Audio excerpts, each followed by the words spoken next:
മാലാഖ എന്ന കഥയുടെ തുടർഭാഗം.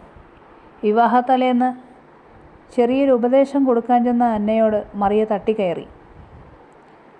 ഒന്ന് പോയി തരാമോ, ശല്യം. അടുത്തോട്ട് വരുമ്പോഴേ ചാണകത്തിൻ്റെയും വിയർപ്പിൻ്റെയും നാറ്റമാണ്. ആ സാർ ഇവിടെ വന്ന് എങ്ങനെ തങ്ങുമോ ആവോ. അന്നയുടെ ഹൃദയത്തിൽ ആണി തറച്ചതുപോലെയാണ് തോന്നിയത്. പിന്നെ ഒരു കാര്യം, നാളെ കല്യാണത്തിന് വന്ന് അവിടെ അഭിനയമൊന്നും കാഴ്ചവെക്കേണ്ട. അവിടെ വന്നാലൊരു മൂലയ്ക്കെങ്ങാനും നിന്നോണം. തോമസ് കേൾക്കാതെ ഇതൊന്ന് പറയുവാൻ ഞാൻ നോക്കിയിരിക്കുകയായിരുന്നു. എങ്ങനെയെങ്കിലും നാളെ ഒന്ന് ആയാൽ മതിയായിരുന്നു ദൈവമേ. നാശത്തിൻ്റെയൊക്കെ ഇടയിൽ നിന്ന് പോകാമായിരുന്നു. ഇതിനൊന്നും അന്ന മറുപടി പറഞ്ഞില്ല. അവൾ ഒന്നും മിണ്ടാതെ മുറിക്ക് പുറത്തിറങ്ങി. പിന്നെ ഒരൊറ്റ ഓട്ടമായിരുന്നു, ആരും കാണാതെ ഒന്ന് പൊട്ടിക്കരയാൻ. അതിനുശേഷം ഒന്നും സംഭവിക്കാത്ത മട്ടിൽ കയറി വന്നപ്പോൾ മുന്നിൽ തോമസ്. അവനെല്ലാം കേട്ടു കാണുകയും ചെയ്തു. ചേച്ചിയമ്മ കരഞ്ഞോ? ഞാൻ പറഞ്ഞു. നാളെ മറിയയുടെ കല്യാണമല്ലേ. അവൾ മറ്റൊരു വീട്ടിൽ പോകുമല്ലേ. അതോർക്കുമ്പോൾ സങ്കടം വന്നു.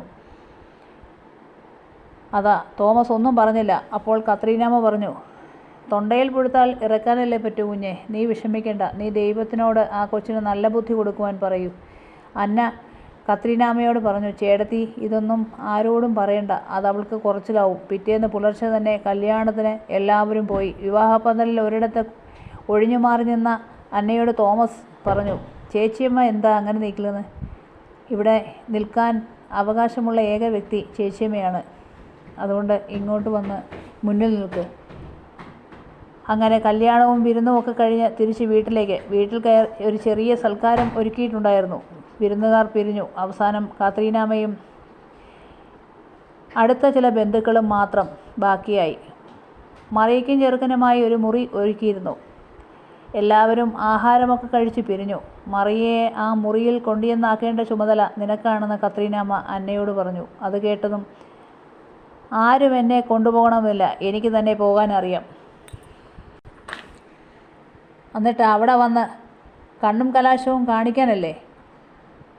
അന്ന പറഞ്ഞു. കത്രീനാമ്മച്ചി പോയിക്കോ, പിന്നെ കാണാം. അവർ പോയി. അന്ന വാതിൽ അടച്ചു കിടന്നു. രാവിലെ തന്നെ അന്ന എഴുന്നേറ്റു. പുതിയൊരു അതിഥി കൂടി ഉള്ളതല്ലേ, എന്തെങ്കിലും വിഭവങ്ങൾ ഉണ്ടാക്കണം എന്നെല്ലാം ചിന്തിച്ചുകൊണ്ട് അടുപ്പിൽ തീ പിടിപ്പിച്ചു. അടുത്ത ഭാഗവുമായി നാളെ കാണാം.